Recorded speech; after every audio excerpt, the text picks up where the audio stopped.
নমস্কার দর্শক বন্ধুরা, সুরজিৎ ব্লগে আপনাদের সকলকে স্বাগত। আপনাদের এখন দেখানোর চেষ্টা করছি দক্ষিণ ত্রিপুরা জেলার অন্যতম পর্যটন ও মিলন মেলা চন্দ্রপুরের দৃশ্য। দর্শক বন্ধুরা, চন্দ্রপুরের পর্যটন ও মিলন মেলা দক্ষিণ ত্রিপুরা জেলার ডিমাতলিতে অবস্থিত। এখানে কার পাশে রয়েছে বাংলাদেশ, অর্থাৎ বাংলাদেশের ঠিক সীমান্ত লাগোবর্তী জায়গা এই ডিমাতলি। এই মিলন মেলায় অনেক মানুষের সমাগম ঘটে। প্রতি বছর এই পর্যটন ও মিলন মেলাকে কেন্দ্র করে মঞ্চে চলে মনোজ্ঞ অনুষ্ঠান এবং স্থানীয় শিল্পীদের দ্বারা নৃত্যানুষ্ঠান তো রয়েছে, সাথে বিভিন্ন দোকানিরা কিন্তু পসরা সাজিয়ে জিনিস বিক্রি করে। দর্শক বন্ধুরা, আপনারা এখন দেখতে পাচ্ছেন, অর্থাৎ পর্যটন মেলা যাওয়ার জন্য যে রাস্তায় আলোকসজ্জায় করা হয়েছে লাইটিংয়ের মাধ্যমে। তো আপনারা যারা দূরে রয়েছেন আপনারা আসবেন।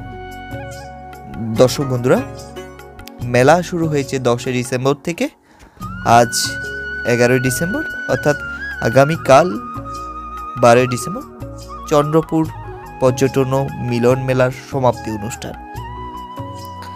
তো আপনারা সময় করে এসে ঘুরে যাবেন, আপনাদের ভালো।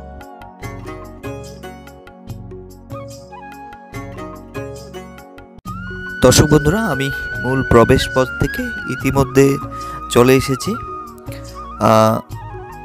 যেখানে মিলন মেলার একেবারে উপরের স্থানে।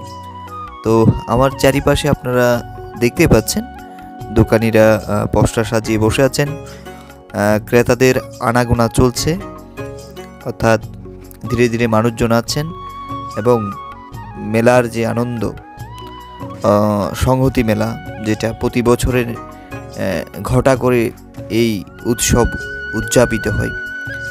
গ্রাম থেকে শহর এবং রাজ্য এবং বহিরাজ্য থেকে অনেক মানুষের সমাগম কিন্তু এই মেলায় ঘটে।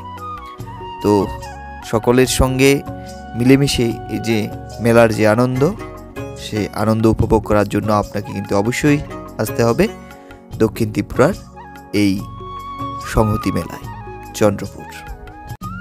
দর্শক বন্ধুরা, চন্দ্রপুর পর্যটন মিলন মেলাতে আমি প্রথমবার এসেছি। তো আগে নাম শুনতাম দক্ষিণ ত্রিপুরার এই ডিমাতলিতে এই মেলা ঘটা করে উদযাপিত হয়। তো আজকে প্রথমবার এসেছি, ভালোই লেগেছে। যেটা আপনাদের বলবো, এখানে কিন্তু অনেক দোকানিরা এসেছে, সেল করছে এবং মানুষের তো সমাগম রয়েছে। প্রান্তিক গ্রামাঞ্চলের মানুষ এবং শহরের যারা মানুষ রয়েছে তারাও কিন্তু এসে এই মেলায় ভিড় করছে। ক্রেতারা কিনছে তাদের পছন্দ অনুযায়ী জিনিসপত্র। তো ভালো লেগেছে। এছাড়াও পাশাপাশি রয়েছে আরক্ষা দপ্তর, মৎস্য দপ্তর এবং বিদ্যালয় শিক্ষা দপ্তর থেকে বিভিন্ন স্টল এখানে আনা হয়েছে মানুষকে সচেতন করার জন্য। অর্থাৎ এই স্টলগুলির মাধ্যমে আপনারা অনেক কিছু শিখতে পারবেন, জানতে পারবেন এবং অনেক এক্সপিরিয়েন্স বা অভিজ্ঞতা এখানে কিন্তু এই স্টলগুলিতে শেয়ার করা হয়েছে।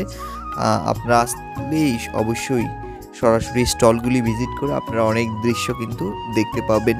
কীভাবে মৎস্য দপ্তরের বিভিন্ন মাছের চাষ করা হয়েছে, বিদ্যালয় শিক্ষা দপ্তরেরও বিস্তৃত বর্ণনা রয়েছে।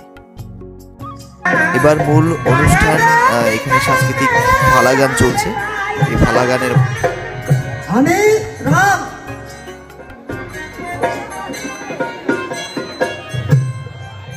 রাম রাবণের যখন যুদ্ধ হয়, কথা মিথ্যা নয়, সব শেষ হয়েছে, একমাত্র রাবণ আছে।